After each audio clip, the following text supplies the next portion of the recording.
Hello guys, good morning.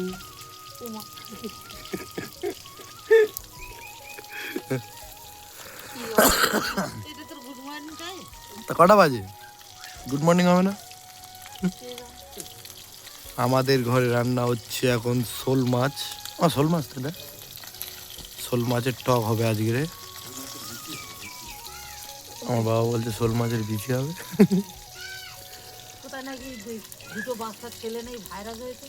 ভাত রান্না হয়ে গেছে, কাঁকড়ার ঝাল হয়ে গিয়েছে, এখন লাস্ট এটা চলছে।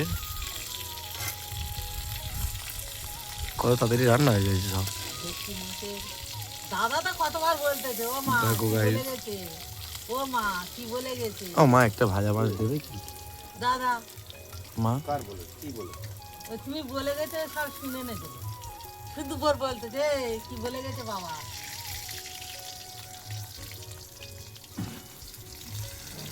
মাছ ভাজা এখন হচ্ছে, হয়ে গেছে। এখন শেফ চেঞ্জ হয়ে গেছে, মাদার से फादर आ गया है। বল বল আবার কুরবানি দেওয়া হচ্ছে। আবার ওইদিকে মাছ কম পড়েছে বলে আবার মাছ নেওয়া হয়েছে। কি খাওয়া হবে? এই ভাজা নেওয়া হয়েছে। এই দেখো মাছ কম হয়েছে বলে আরো নিচ্ছে। বাবা এখন মাছ ভাজছে, মা এখন মাছ কাটবে, আমরা খাবো। আমার বৌদি স্নান করছে, কিন্তু বৌদিরা এইসব মাছ খায় না। গাইস স্নান করা হয়ে গেছে, এখনো টক হয়। এখনো টক হয়নি মাছ। জিনিস নিয়ে ছুটিস কেন? পেট্রোল খাস।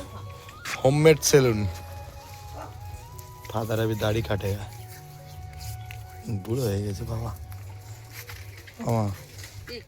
তো গাইস ভিডিওটা কেমন লেগেছে প্লিজ কমেন্ট করে জানাবে, আর যদি ভালো লাগে তাহলে একটা লাইক শেয়ার সাবস্ক্রাইব করে দিও, আর ফেসবুক থেকে যদি দেখো তাহলে একটা ফলো করে দিও। চলো দেখা হচ্ছে আবার একটা নতুন ব্লগে। Tata, bye bye, love you all.